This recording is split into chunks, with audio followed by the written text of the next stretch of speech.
Brown. That's the color of the eye. We can't change that.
Well, amongst the big four agenda projects unveiled in the year 2017 by Kenya's president includes food, manufacture, health sector, so as affordable housing units as well. It's 2 years for them in office remaining, yet what have they done to accomplish the big four agenda? This brings us to the special question tonight. Only 2 years down the line, will the president of Kenya accomplish the big four agenda? Repeat, only 2 years remaining down the line. Will the president of Kenya, Uhuru Kenyatta, accomplish the big four agenda? You can as well join our conversation at PTV News Center tonight, also at Kimondo. You can as well go ahead and talk to us. Your grievances are just valid to our bulletin tonight.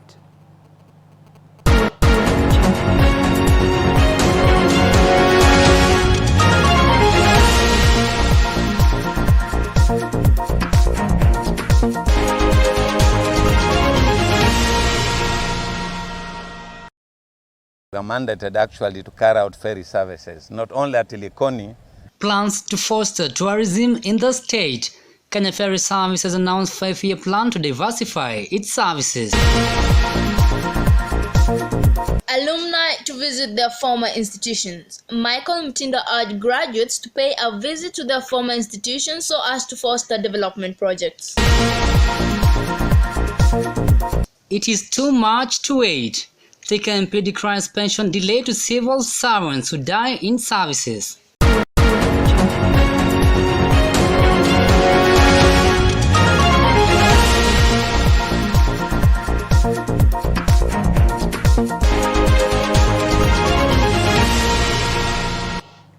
Well, good evening from PTV News Center right here at Kenya's capital, Nairobi. It's my great pleasure to host you again. Well, my name is Kimondo. My name is Euodia Kosgey. Welcome. Maendeleo Chap Party leader Alfred Mutua has reaffirmed his resolve to succeed President Uhuru Kenyatta as 5th president and assured the nation he will reveal his coalition partner in the right time. Well, he asked the leaders eyeing for the residents come the 2022 to focus on the development and shun divisive politics during a launch of model community health program in Isiolo. Samuel Ojang opens our broadcast tonight with that report. Governor Alfred Mutua reaffirmed his resolve to succeed President Uhuru Kenyatta as Kenya's 5th president and assured the nation he will reveal his coalition partners in the right time. Dr. Mutua also challenged his fellow political leaders to utilize the current opportunity in serving Kenyans through promoting transformative development and positive social cohesion. Machakos Governor who joined his Kisumu and Isiolo counterparts Professor Anyang' Nyong'o and Mohamed Kuti respectively at the launch of a model community health program in Isiolo Thursday are leaders eyeing the presidency come 2022 to focus on positive development agenda and shun away from divisive politics. Mutua also urged the government to make sure that the people are financially secure. Choka kuwa na mifuko isiyo na pesa. Tunataka maendeleo. Na maendeleo haya yanakuja kwa ile miradi ambayo tunaona tunafanya kama magavana, kama yale Kuti ambayo anafanya. Mutua's sentiments were echoed by both Governor Professor Anyang' Nyong'o and Mohamed Kuti. Samuel Ojang, PTV, Isiolo County. But the MP Patrick Wainaina has decried delay by the government in setting benefits to officers who die in service, saying this triples the pain and agony to the deceased family. Speaking in Thika when he was condoling the family and friends of Thika East Assistant Deputy Commissioner Alex Kamburu, Wainaina said it was unfortunate to find widow and children to the deceased moving from office to office in pursuit of pension, but to no avail. Wendy Ateno has more. Thika MP Patrick Wainaina has decried delay by the government in settling benefits to officers who die in service, saying this triples the pain and agony to the deceased family. Speaking in Thika when he was condoling with the family and friends of Thika East Assistant Deputy County Commissioner Alex Kamburu, who died of heart attack, the MP said it was unfortunate to find widows and children of deceased civil servants moving from office to office in pursuit of pensions and other benefits, but to no avail. Kuwa ni kitu sio mzuri kabisa kwa nchi yetu kuwa mtu kama huyu na vile amejitolea kwa hii nchi yetu akienda watu wake wako na shida ya kufuatilia ile tunasema either pension ya mwenda zake ama tuseme ile marupurupu ameacha, so ile iko na serikali na haya maneno si maneno ya sheria. Sheria iko kabisa ya kusema huyu mtu apewe pesa zake, lakini sana sana ni kwa yale maofu. He termed the delay as a result of poor bureaucracy, saying Parliament has enacted enough laws of dealing with such issues and should be adhered to the latter. He, however, said the other things that caused the delay are due to family infighting, saying most families left end up in court battles that take years for determination, thus delaying the whole process. Wainaina, however, said any officer who dies while in his service in his constituency, he himself will take the matter head on and ensure he or she is paid on time.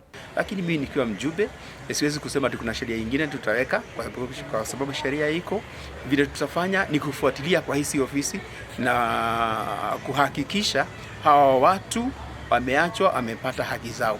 Lakini tena niseme hata nazo familia wajipange vizuri kwa sababu saa zingine unakuta kuna furugu mingi sana mwenda zake akienda, kuna furugu zingine sinafuatilia. Familia ni vizuri, familia wanajipanga vizuri, wakija kwa serikali wanakuja kwa sauti moja ili nao waweze kusaidika. He promised to start with the case of the deceased whom he termed as a dedicated officer who helped him achieve President Uhuru Kenyatta's Agenda 4 in the area. Wendy Ateno, PTV. Homa Bay County Deputy Governor Hamilton Orata has called on every local to consider environmental impact on every economic activity they venture into. While speaking during an education function in Homa Bay County, Orata said there are some human activities that have degraded the environment, making it unsuitable for human habitation. Faith Ndenya takes a look on that. Homa Bay County Deputy Governor Hamilton Orata has called on locals to consider environmental impacts on every economic activity they venture in. While speaking during an education function in Homa Bay County, Orata said that there are some human activities that have greatly degraded the environment, making it unsuitable for human habitation. The deputy governor in particular took issue with the large-scale sand mining taking place around Karachuonyo, which has left deep trenches and depressions on the land. To act from now and arrest anybody who is degrading the environment without due consultation and approvals from NEMA. Said his government will not tolerate such activities and called on local administrators to act on defiant people. At the same time, Mr. Orata called on parents to avoid abdicating their responsibilities during holidays, adding that it has led to escalating figures of teenage pregnancy in Homa Bay County. It will be not fair for me without adding my voice to the child pregnancy. We want, and this is, I'm sounding an order to the security team. We don't want any negotiation. We know some people get arrested for abusing our girls and the parents go to negotiate for their release. That must stop. We want every person taken to the courts and justice dispensed. Reporting for PTV, my name is Faith Ndenya. Homa Bay County.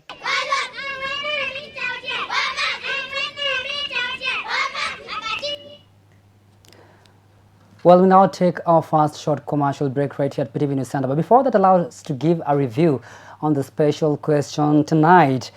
Only 2 years remaining down the line with the President of Kenya, Uhuru Kenyatta, accomplish the Big Four agenda.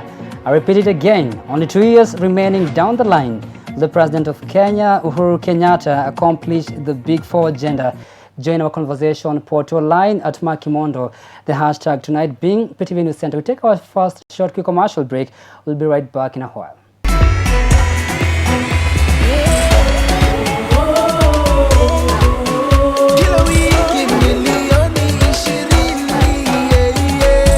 Shabiki Jackpot Mbao ya kupa fursa ya kushinda shilingi milioni 20 kila wiki. Cheza sasa. M-Pesa 20 bob kwa nambari 290063, account number SJM#auto. Kwa walio na miaka 18 na juu pekee. Sheria na masharti kutumika. Shabiki Jackpot Mbao, ni zamu yako. Welcome back.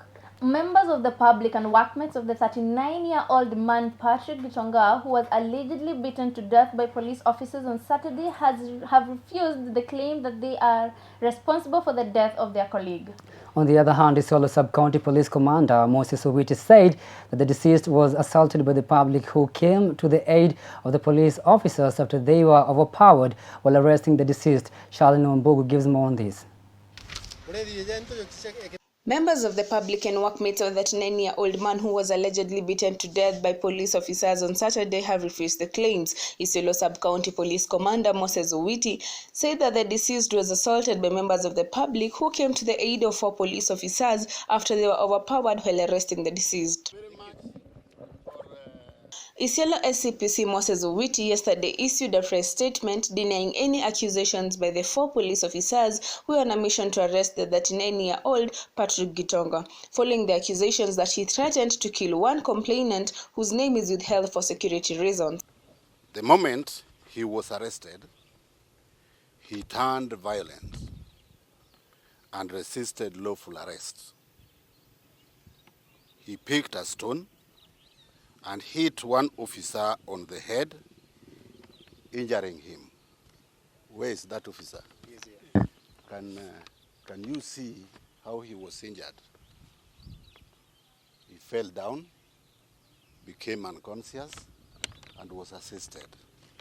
In the statement, Owiti noted that the deceased turned violent and injured one officer using a stone, forcing the officers to raise an alarm, where the members of the public answered and assaulted Gitonga. Na wakati alikanyanga gari mbreki pale, alikanyanga gari mbreki akiwa anajua amefika kwa ofisi yake. How comes igwe wewe ni ofisi yako ndio wamekuua? Itawezekana?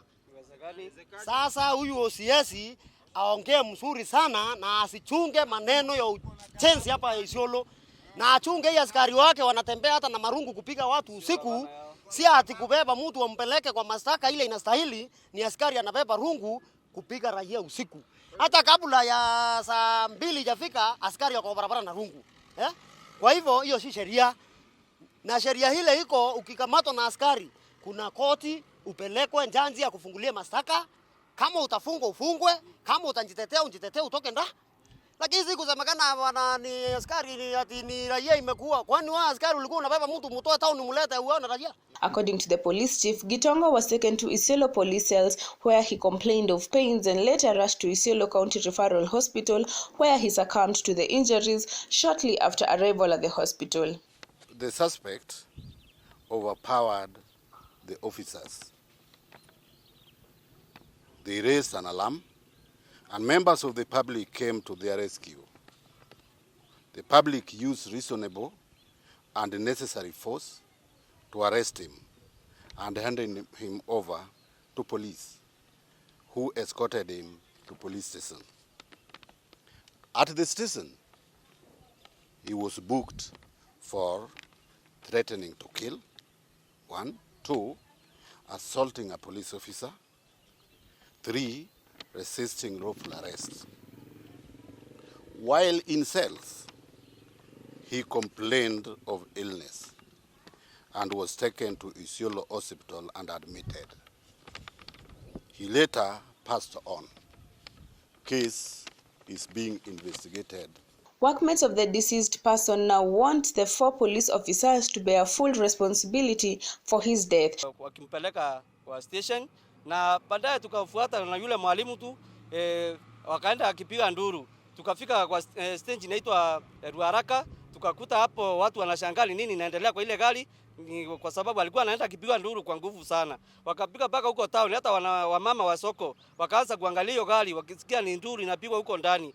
Baadaye wakapelekwa huko ndani, sisi hatukumfuata kutoka hapo juu tuliingia shule, na baadaye nikakuja kusikia kwamba yule jamaa alikuwa anapigwa kwa gari ameaga. Sasa mimi nashangaa, askari anachukua mtu badala ampeleke pale amwandikie makosa yake, wanaenda kumuua. Mimi nimeshangaa sana kusikia huyo jamaa ameuawa, na nilikuwa namjua, nilikuwa namuona, alikuwa dereva hapa Nyala, alikuwa anakuja kusalimia watu vizuri, na sikumuona akiwa na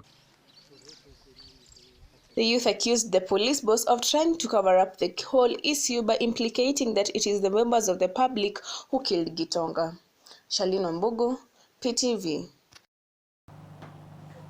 Well, I think justice will be conveyed there. Well, to the question that we've asked earlier on the special question, we are already getting tweets, and it says Sydney Vulcan is saying that the government has not achieved their big four agenda like food, security and education sector. He says that it has not improved so far. Well, that's a good one there. Well, Michael Mutinda, a former student of Malikini Primary School, visited the school again, but with an aim missioning different projects. Mr. Mutinda was accompanied by the team of doctors from America, whom they held a medical camp in the institution. Zablon Masharia takes a look. They say east or west, home is the best. Today, Michael Mutinda, former student at Makini Primary School in Mwea, Embu County, visited the school to participate in project implementation. Nilisomea kwa hii shule na nikaenda Riakanau ambayo nilikuwa natoka nyumbani kwenda Riakanau kutoka hapa. Mutinda, who is the founder and the president of iFeed organization based in America, said the government and political leaders should not be left to shoulder the burden of our learning institution. Sema tuanze ya boys. Sasa wakati tumekuja mambo ya girls, tuliuliza watu wengi including the parents watu support, and they have really done their part.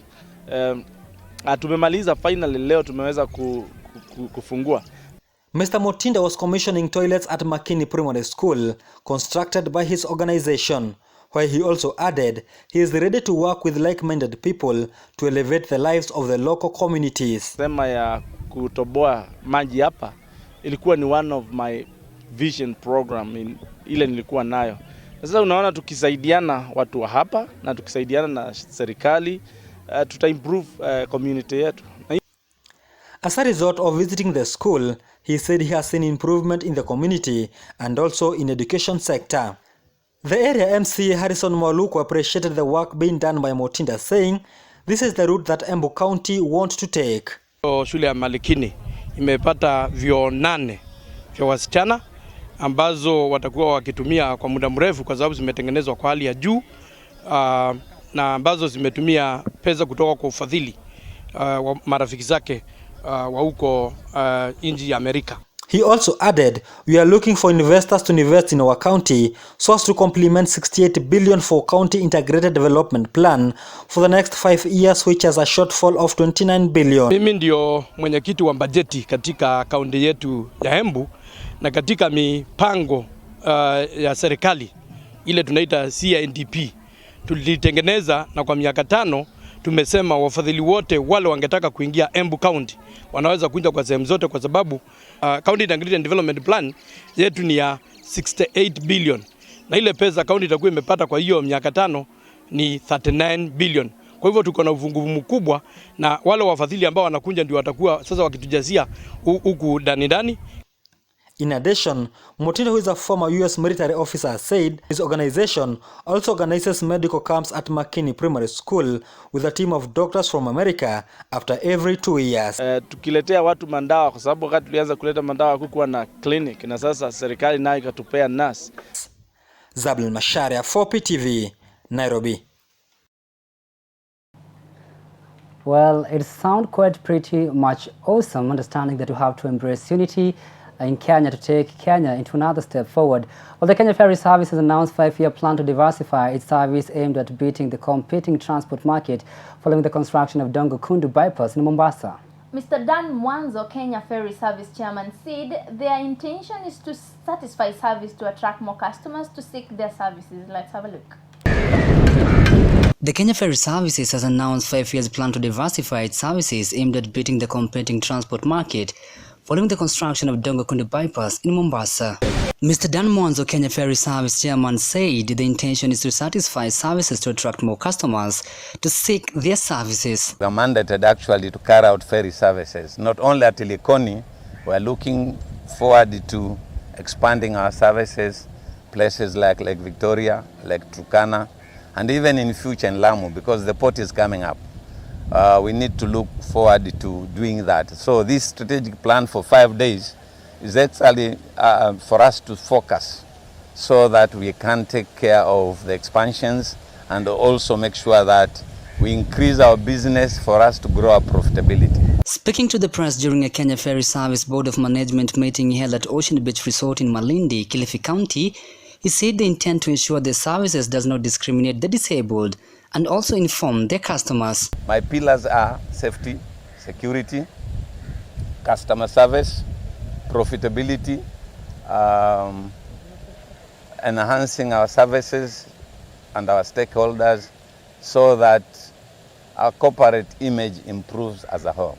Kenya Ferry Service Managing Director Mr. Bakari Goa decried that they are also planning to build floating hotels within the mainstream operators to attract customers using these services. Situations there where we have a museum, a ferry museum, because they are still very valuable, and we want even the people that will come after us or the younger people to know where we started, because historically all people within Kenya, when they come to Mombasa, they want to see the ferry. Mark Kimondo for PTV. Well, let's take our second commercial break. We'll be right back. Usikwame hapa. Get the confidence to lipa na M-Pesa and send money hata kama balance yako ni insufficient. Just dial *234# to join Fuliza. Now, when your balance is insufficient, you will get a prompt to Fuliza and instantly complete your transaction. Just select yes, enter your PIN, and voila! Transaction complete. And repayment is automatic as soon as more funds enter your M-Pesa wallet. It is exactly 8 o'clock and 25 minutes on top of the hour. Thank you for choosing and of course for keeping in touch right here at PTV News Center. Well, the workers and residents of Kenya Peradram Demonstration Farm in Nyandarua County are up in arms with the management over alleged misappropriation of resources. It's been reported that the trees are cut down and its money used for individual purposes instead of using it to revive the pyrethrum industry. Let's have a look. A section of workers from the embattled pyrethrum processing company are up in arms with the management of the farm of an alleged misappropriation of resources. The workers and residents of the company demonstrated on the Old Jero Rock farm in Nyandarua County over cutting down of trees of the farm by the management.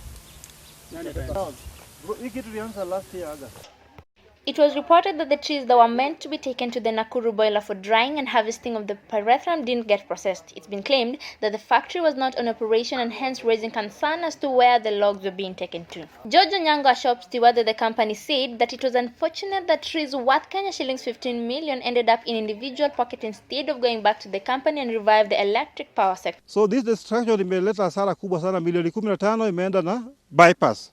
Vile tumefika hapa leo asubuhi, tumepata miti kikatwa. Mwenye power source ametoroka tukiona. Amekimbia mbio akienda.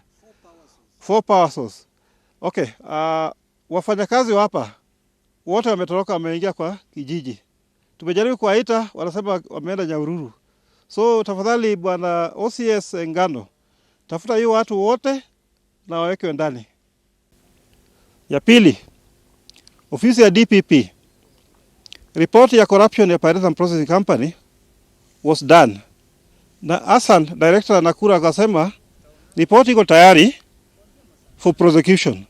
DPP, what are you doing Why don't you take this matter to courts? They are now calling on the government and other crucial agencies such as the EACC and the DCI to move with speed and probe the matter before it goes out of hand. Kuwa na wageni ambao wametutembelea na ninashukuru Mungu awabariki kwa sababu. Reporting for PTV, my name is Euodia Kosgey.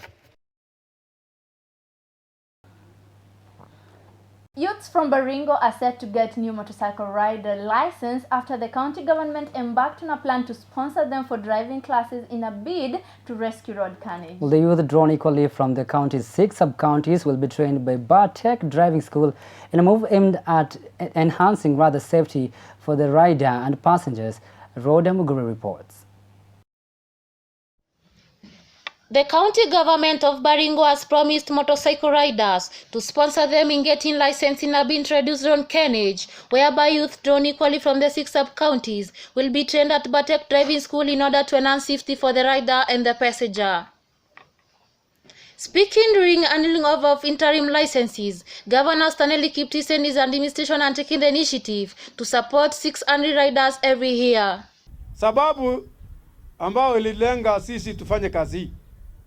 Sana si wewe upate hiyo license. License ungepata hata kwa njia yako ingine. License. Lakini tupate mambo ya safety. Mambo ya safety. Ili wewe mwenyewe wakati unaendesha na ile confidence. Wewe unajua mwenye hana ile driving license ana nini? Hana confidence. Atakuwa na uoga na bana hajajua sana kama amejua. He went further by saying through the training, the operators will get exact advice which will reduce incidents of border accidents. On the same, Governor Kiptis also called on members of parliament to support the initiative through the National Government Constituency Development Fund. According to Ms. Gladys Kiseku, the department's chief officer said that they were investing in the youth whose population in Baringo is 50%. Ndio kama Baringo County, led by His Excellency the Governor, Stanley Kiptis, and our CC, we decided to take an initiative to safeguard our border riders. It is a safety initiative kuhakikisha ya kwamba hatutapoteza tena vijana wetu, hatutapoteza wamama wetu, baba zetu na